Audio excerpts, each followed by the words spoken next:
بسم اللہ الرحمن الرحیم۔ اللہ کے راستے سے پیچھے رہ جانے اور اس میں کوتاہی کرنے پر عتاب۔ حضرت کعب بن مالک رضی اللہ عنہ فرماتے ہیں کہ میں غزوہ تبوک کے علاوہ اور کسی غزوے میں حضور صلی اللہ علیہ وسلم کے ساتھ جانے سے پیچھے نہیں رہا۔ ہاں، غزوہ بدر میں بھی پیچھے رہ گیا تھا، لیکن اس غزوے سے پیچھے رہ جانے کی وجہ سے اللہ تبارک و تعالیٰ نے کسی پر عتاب نہیں فرمایا، کیونکہ حضور صلی اللہ علیہ وسلم تو صرف ابو سفیان کے تجارتی قافلے کا مقابلہ کرنے اور اسے مال تجارت لینے کے ارادے سے نکلے تھے، جنگ کرنے کا ارادہ ہی نہیں تھا۔ اللہ تعالیٰ نے مسلمانوں کا دشمن سے اچانک مقابلہ کرا دیا، پہلے سے جنگ کا کوئی ارادہ اور پروگرام نہیں تھا، اور میں عقبہ کی اس رات کو حضور صلی اللہ علیہ وسلم کے ساتھ تھا، جس رات حضور صلی اللہ علیہ وسلم سے ہم نے اسلام پر چلنے کا پختہ عہد کیا تھا، اور مجھے یہ بات پسند نہیں ہے کہ عقبہ کی یہ رات مجھے نہ ملتی اور اس کے بدلے میں غزوہ بدر میں میں شریک ہو جاتا۔ اگرچہ لوگوں میں غزوہ بدر کی شہرت اس رات سے زیادہ ہے، اور غزوہ تبوک میں میرا قصہ یعنی میرے شریک نہ ہونے کا قصہ یہ ہے کہ تبوک سے پہلے کسی لڑائی میں میں اتنا قوی اور مالدار نہیں تھا جتنا کہ تبوک سے پیچھے رہ جانے کے وقت تھا۔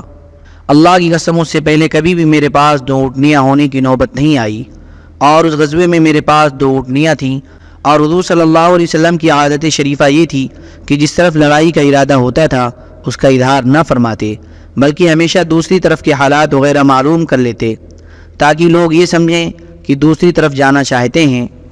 مگر اس لڑائی میں چونکہ گرمی بھی شدید تھی اور سفر بھی دور کا تھا، اور راستے میں بیابان اور جنگل پڑتے تھے، اور دشمن کی تعداد بھی بہت زیادہ تھی، اس لیے آپ صلی اللہ علیہ وسلم نے صاف اعلان فرما دیا کہ تبوک جانا ہے، تاکہ لوگ اس سفر کی پوری تیاری کر لیں، اور جہاں کا آپ کا ارادہ تھا وہ آپ نے صاف بتا دیا۔ اور حضور صلی اللہ علیہ وسلم کے ساتھ مسلمانوں کی تعداد بھی بہت تھی کہ رجسٹر میں ان کا نام لکھنا دشوار تھا، اور مجمع کی کثرت کی وجہ سے کوئی شخص چھپنا چاہتا کہ میں نہ جاؤں اور کسی کو پتہ نہ چلے تو یہ دشوار نہیں تھا، اور وہی سمجھتا کہ یہ معاملہ اس وقت تک پوشیدہ رہے گا جب تک اس کے بارے میں اللہ کی طرف سے وحی نازل نہ ہو جائے۔ آپ صلی اللہ علیہ وسلم اس غزوے میں اس وقت تشریف لے گئے جبکہ پھل بالکل پک رہے تھے اور سائے میں بیٹھنا ہر ایک کو اچھا لگ رہا تھا۔ حضور صلی اللہ علیہ وسلم اور آپ کے ساتھ مسلمان تیاری کر رہے تھے۔ میں صبح جاتا تاکہ مسلمانوں کے ساتھ میں بھی تیاری کر لوں، لیکن جب واپس آتا تو کسی قسم کی تیاری کی نوبت نہ آتی، اور میں اپنے دل میں یہ خیال کرتا کہ مجھے قدرت و سعادت حاصل ہے، جب ارادہ کروں گا تیار ہو کر نکل جاؤں گا۔ میرا معاملہ یوں ہی لمبا ہوتا رہا اور تیاری میں دیر ہوتی رہی۔ لوگ خوب زور شور سے تیاری کرتے رہے، اور آخر حضور صلی اللہ علیہ وسلم مسلمانوں کو ساتھ لے کر روانہ ہو گئے، اور میری ابھی کچھ بھی تیاری نہیں ہوئی تھی۔ میں نے اپنے دل میں کہا کہ میں 1-2 دن میں تیار ہو جاؤں گا اور اس لشکر سے جا ملوں گا۔ چنانچہ لشکر کی روانگی کے بعد میں صبح تیار ہونے لگا، لیکن واپس آیا تو کسی قسم کی تیاری نہیں ہوئی تھی۔ پھر میں اگلی صبح تیار ہونے لگا، لیکن واپس آیا تو کوئی تیاری نہ ہوئی تھی۔ میرے ساتھ ایسا ہی ہوتا رہا، اور مسلمان بہت تیزی سے اس غزوے میں چلے، اور آخر غزوے میں شریک ہونے کا وقت میرے ہاتھ سے نکل گیا، اور میں نے ارادہ بھی کیا کہ روانہ ہو جاؤں اور لشکر سے جا ملوں، اور کاش میں ایسا کر لیتا، لیکن ایسا کرنا میرے مقدر میں نہیں تھا۔ حضور صلی اللہ علیہ وسلم کے تشریف لے جانے کے بعد جب میں باہر نکل کر لوگوں میں گھومتا پھرتا تو اس بات سے بڑا دکھ ہوتا کہ مجھے صرف وہی لوگ نظر آتے جن پر نفاق کا دھبا لگا ہوا ہوتا، یا جن کمزوروں کو اللہ تبارک و تعالیٰ نے معذور قرار دیا تھا۔ تبوک پہنچنے تک حضور صلی اللہ علیہ وسلم نے میرا تذکرہ نہ فرمایا۔ تبوک میں پہنچنے کے بعد آپ صلی اللہ علیہ وسلم ایک مجلس میں بیٹھے ہوئے تھے۔ آپ نے فرمایا، کعب کا کیا ہوا؟ بنو سلمہ کے ایک آدمی نے کہا، یا رسول اللہ، مال و جمال کی اکڑ نے اسے روک لیا۔ حضرت معاذ بن جبل رضی اللہ تعالیٰ عنہ نے کہا، تم نے غلط بات کہی، یا رسول اللہ، اللہ کی قسم ہم جہاں تک سمجھتے ہیں وہ بھلا آدمی ہے۔ حضور صلی اللہ علیہ وسلم خاموش ہو گئے۔ جب مجھے یہ خبر ملی کہ حضور صلی اللہ علیہ وسلم واپس تشریف لا رہے ہیں تو مجھے رنج و غم سوار ہوا اور بڑا فکر ہوا۔ دل میں جھوٹے جھوٹے عذر آتے تھے، اور میں کہتا تھا کہ کل کو کون سا عذر بیان کر کے میں حضور صلی اللہ علیہ وسلم کے غصے سے جان بچا لوں۔ اور اس بارے میں نے اپنے گھرانے کے سمجھدار آدمی سے مشورہ لیا۔ جب مجھے یہ کہا گیا کہ حضور صلی اللہ علیہ وسلم بس آنے ہی والے ہیں تو ادھر ادھر کے سب غلط خیال چھٹ گئے، اور میں نے سمجھ لیا کہ جھوٹ بول کر میں اپنی جان نہیں بچا سکتا ہوں، اور میں نے یہ فیصلہ کر لیا کہ حضور صلی اللہ علیہ وسلم کی خدمت میں سچی بات عرض کروں گا۔ چنانچہ آپ صلی اللہ علیہ وسلم تشریف لائے۔ جب آپ سفر سے واپس تشریف لایا کرتے تو سب سے پہلے مسجد میں تشریف لے جاتے اور 2 رکعت نماز ادا فرماتے، پھر لوگوں سے ملنے کے لیے بیٹھ جاتے۔ چنانچہ حسب معمول نماز سے فارغ ہو کر آپ صلی اللہ علیہ وسلم جب مسجد میں بیٹھ گئے تو اس غزوے سے پیچھے رہ جانے والے لوگ آپ کی خدمت میں آئے اور قسمیں کھا کر اپنے عذر بیان کرنے لگے۔ ان کی تعداد 80 سے زیادہ تھی۔ حضور صلی اللہ علیہ وسلم نے ان کے ظاہری حال کو قبول فرمایا اور ان کو بیعت فرمایا اور ان کے لیے استغفار کیا اور ان کے باطن کو اللہ کے سپرد کیا۔ چنانچہ میں بھی آپ صلی اللہ علیہ وسلم کی خدمت میں حاضر ہوا۔ جب میں نے آپ کو سلام کیا تو آپ نے ناراضگی کے انداز میں تبسم فرمایا، پھر فرمایا آؤ۔ چنانچہ میں چل کر آپ کے سامنے بیٹھ گیا۔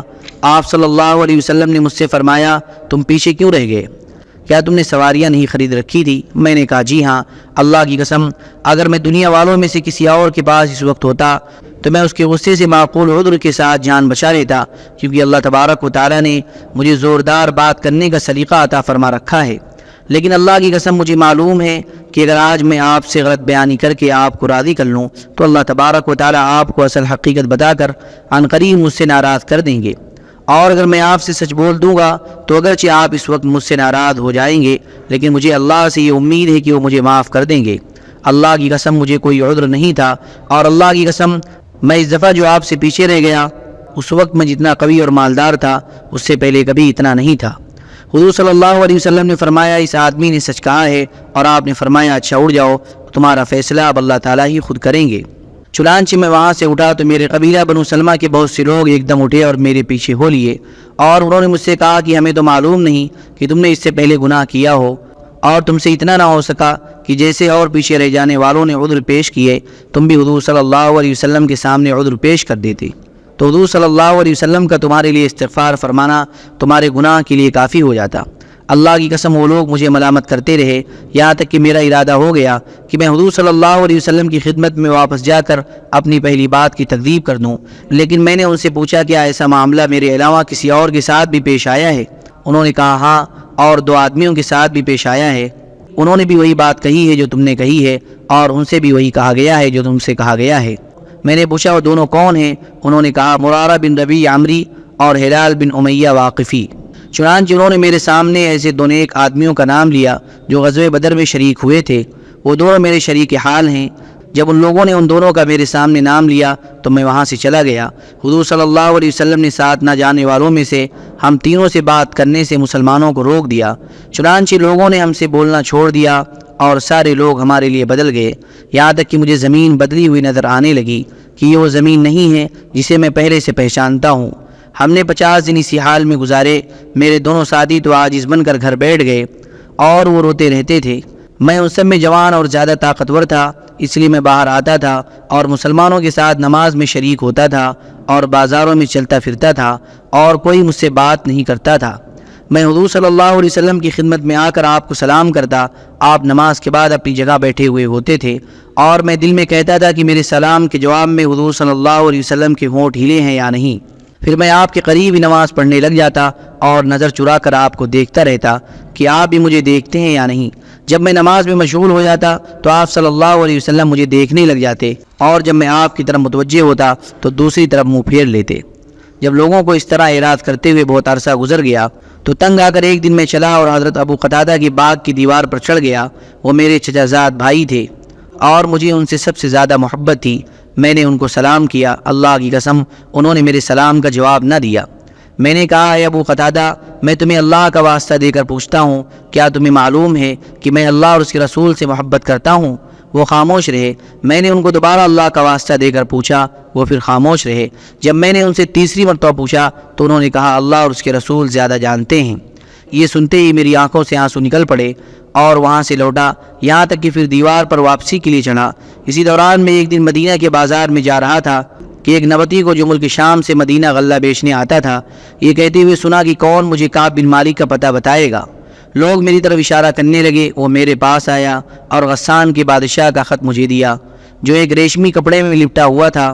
اس میں لکھا ہوا تھا اما بعد، مجھے معلوم ہوا ہے کہ تمہارے آقا نے تم پر ظلم کر رکھا ہے، اللہ تمہیں ذلت کی جگہ نہ رکھے اور تمہیں ضائع نہ کرے، تم ہمارے پاس آ جاؤ، ہم تمہارا ہر طرح خیال رکھیں گے۔ جب میں نے خط پڑھا تو میں نے کہا یہ ایک اور مصیبت آ گئی کہ مجھے اسلام سے ہٹانے کی تدبیریں ہونے لگی۔ میں نے اس خط کو لے جا کر ایک تنور میں پھینک دیا، 50 میں سے 40 دن اسی حال میں گزرے کہ حضور صلی اللہ علیہ وسلم کا قاصد میرے پاس آیا اور اس نے مجھ سے کہا رسول اللہ صلی اللہ علیہ وسلم تمہیں حکم دے رہے ہیں کہ تم اپنی بیوی سے الگ ہو جاؤ۔ میں نے کہا اسے طلاق دے دوں یا کچھ اور کروں؟ اس نے کہا نہیں، طلاق نہ دو بلکہ اس سے الگ رہو، اس کے قریب نہ جاؤ۔ حضور صلی اللہ علیہ وسلم نے میرے دونوں ساتھیوں کے پاس یہی پیغام بھیجا۔ میں نے اپنی بیوی سے کہا تو اپنے میکے چلی جا، جب تک اللہ تعالیٰ اس کا فیصلہ نہ فرما دے وہیں رہنا۔ حضرت ہلال بن امیہ کی بیوی نے حضور صلی اللہ علیہ وسلم کی خدمت میں آ کر عرض کیا یا رسول اللہ، ہلال بن امیہ بالکل بوڑھے شخص ہیں، ان کا کوئی خادم بھی نہیں ہے، اگر میں انہیں چھوڑ کر چلی گئی تو وہ ہلاک ہو جائیں گے، کیا آپ اسے ناگوار سمجھتے ہیں کہ میں ان کی خدمت کرتی رہوں؟ آپ صلی اللہ علیہ وسلم نے فرمایا نہیں، بس وہ تمہارے قریب نہ آئیں۔ انہوں نے کہا اللہ کی قسم اس کی طرف تو انہیں میلان بھی نہیں ہے، جس روز سے یہ واقعہ پیش آیا ہے آج تک ان کا وقت روتے ہی گزر رہا ہے۔ مجھ سے بھی میرے خاندان کے بعد لوگوں نے کہا کہ جیسے ہلال بن امیہ نے اپنی بیوی کی خدمت کی اجازت حضور صلی اللہ علیہ وسلم سے لے لی ہے، تم بھی اپنی بیوی کے بارے میں اجازت لے لو۔ میں نے کہا نہیں، میں حضور صلی اللہ علیہ وسلم سے اس کی اجازت نہیں لوں گا، کیا پتہ میں اس کی اجازت لوں تو حضور صلی اللہ علیہ وسلم کیا فرما دیں، اور میں جوان آدمی ہوں، میں اپنے کام خود کر سکتا ہوں۔ اس حال میں 10 دن اور گزرے، ہم سے بات چیت چھٹے ہوئے پورے 50 دن ہو گئے۔ 50ویں دن صبح کی نماز پڑھ کر میں اپنے گھر کی ایک چھت پر بیٹھا ہوا تھا اور میرا وہ حال تھا جس کا اللہ نے ذکر فرمایا ہے۔ زندگی دوبر ہو رہی تھی اور کشادگی کے باوجود زمین مجھ پر تنگ ہو چکی تھی۔ کتنے میں نے ایک پکارنے والے کی آواز کو سنا جو سلر پہاڑی پر چڑھ کر اونچی آواز سے کہہ رہا تھا اے کعب تمہیں خوشخبری ہو۔ میں ایک دم سجدے میں گر گیا اور سمجھ گیا کہ کشادگی آ گئی۔ حضور صلی اللہ علیہ وسلم نے فجر کی نماز پڑھ کر لوگوں میں ہماری توبہ کے قبول ہونے کا اعلان فرمایا۔ لوگ ہمیں خوشخبری دینے کے لیے چل پڑے اور بہت سی لوگوں نے میرے دونوں ساتھیوں کو جا کر خوشخبری دی۔ ایک آدمی گھوڑا دوڑاتا ہوا میرے پاس آیا، یہ حضرت زبیر بن عوام رضی اللہ تعالیٰ عنہ تھے۔ قبیلہ اسلم کے ایک آدمی نے تیزی سے دوڑ کر پہاڑی سے آواز دی اور آواز گھوڑے سے پہلے پہنچ گئی۔ یہ حضرت حمزہ بن عمرو اسلمی رضی اللہ تعالیٰ عنہ تھے، اور جس آدمی کی میں نے آواز سنی جب وہ مجھے خوشخبری دینے آیا تو میں نے اسے اپنے دونوں کپڑے اتار کر خوشخبری دینے کی خوشی میں دے دیے، اور اللہ کی قسم اس وقت میرے پاس ان کے علاوہ اور کوئی کپڑے نہیں تھے۔ چنانچہ میں نے کسی سے 2 کپڑے مانگے اور انہیں پہن کر حضور صلی اللہ علیہ وسلم کی خدمت میں حاضری کے لیے چل پڑا۔ راستے میں لوگ مجھے فوج در فوج ملتے اور توبہ قبول ہونے کی مبارکباد دیتے اور کہتے کہ تمہیں مبارک ہو، اللہ نے تمہاری توبہ قبول فرما لی۔ جب میں مسجد میں پہنچا تو حضور صلی اللہ علیہ وسلم وہاں بیٹھے ہوئے تھے اور آپ کے ارد گرد لوگ بیٹھے ہوئے تھے۔ مجھے دیکھ کر حضرت طلحہ بن عبید اللہ رضی اللہ تعالیٰ عنہ میری طرف لپکے، انہوں نے مجھ سے مصافحہ کیا اور مجھے مبارکباد دی۔ اللہ کی قسم مہاجرین میں سے ان کے علاوہ اور کوئی بھی میری طرف کھڑے ہو کر نہیں آیا، اور حضرت طلحہ کا یہ انداز میں کبھی بھول نہیں سکتا۔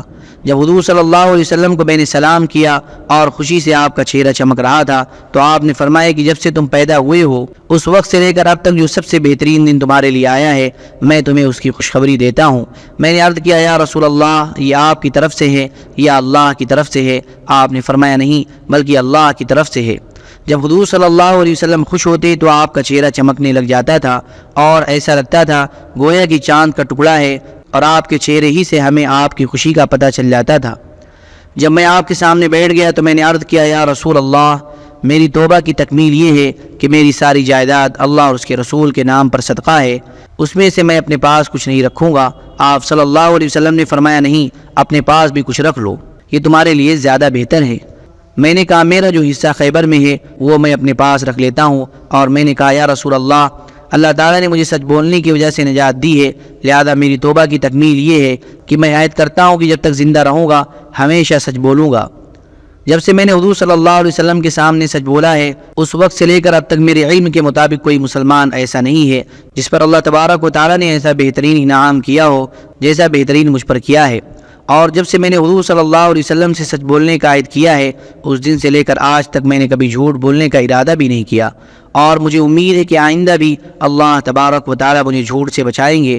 اور اللہ تعالیٰ نے اپنے رسول پر اس موقع پر یہ آیتیں نازل فرمائی، لقد تاب اللہ علی النبی والمہاجرین والانصار سے لے کر وکونوا مع الصادقین تک۔ ترجمہ: اللہ مہربان ہوا نبی پر اور مہاجرین اور انصار پر سے لے کر اور رہو ساتھ سچوں کے تک۔ اللہ کی قسم ہدایت اسلام کی نعمت میرے نزدیک اللہ کی سب سے بڑی نعمت ہے جو مجھے یہ نصیب ہوئی کہ میں نے حضور صلی اللہ علیہ وسلم کے سامنے سچ بولا اور جھوٹ نہیں بولا۔ اگر میں جھوٹ بول دیتا تو میں بھی دوسرے جھوٹ بولنے والوں کی طرح ہلاک ہو جاتا، کیونکہ اللہ تبارک و تعالیٰ نے وحی اترتے وقت جھوٹ بولنے والوں کے متعلق بڑے سخت کلمات ارشاد فرمائے۔ اللہ تبارک و تعالیٰ نے فرمایا سَيَحْلِفُونَ بِاللَّهِ لَكُمْ إِذَا انقَلَبْتُمْ إِلَيْهِمْ لِتُعْرِضُوا عَنْهُمْ سے لے کر فَإِنَّ اللَّهَ لَا يَرْضَى عَنِ الْقَوْمِ الْفَاسِقِينَ تک۔ ترجمہ، اب قسمیں کھائیں گے اللہ کی تمہارے سامنے، پھر جب تم پھر جاؤ گے ان کی طرف تاکہ تم ان سے درگزر کرو، سو تم درگزر کرو ان سے، بے شک وہ لوگ پلید ہیں اور ان کا ٹھکانہ دوزخ ہے، بدلہ ہے ان کے کاموں کا، اور وہ لوگ قسمیں کھائیں گے تمہارے سامنے تاکہ تم ان سے راضی ہو جاؤ، سو اگر تم راضی ہوگے ان سے تو اللہ راضی نہیں ہوتا ہے نافرمان لوگوں سے۔ حضرت کعب رضی اللہ عنہ فرماتے ہیں کہ جن لوگوں نے حضور صلی اللہ علیہ وسلم کے سامنے جھوٹی قسمیں کھا کر اپنے جھوٹے اعذار بیان کیے اور حضور صلی اللہ علیہ وسلم نے انہیں قبول کر لیا اور ان کو بیعت بھی فرمایا، اور حضور صلی اللہ علیہ وسلم نے ان کے لیے استغفار بھی فرمایا، حضور صلی اللہ علیہ وسلم نے ہم تینوں کا معاملہ ان لوگوں سے مؤخر فرما دیا یہاں تک کہ اس بارے میں اللہ ہی نے فیصلہ فرمایا۔ اس لیے اللہ تعالیٰ نے جو یہ فرمایا وَعَلَى الثَّلَاثَةِ الَّذِينَ خُلِّفُوا، اس سے مراد ہم تینوں کا غزوے سے پیچھے رہ جانا نہیں ہے، بلکہ اس سے مراد یہ ہے کہ جن لوگوں نے حضور صلی اللہ علیہ وسلم کے سامنے قسمیں کھائیں اور آپ کے سامنے جھوٹے عذر رکھے اور حضور صلی اللہ علیہ وسلم نے ان کو قبول فرما لیا، ان کا فیصلہ تو اسی وقت ہو گیا، اور ہم تینوں کے معاملے کو حضور صلی اللہ علیہ وسلم نے مؤخر فرما دیا اور ہمارا فیصلہ بعد میں ہوا۔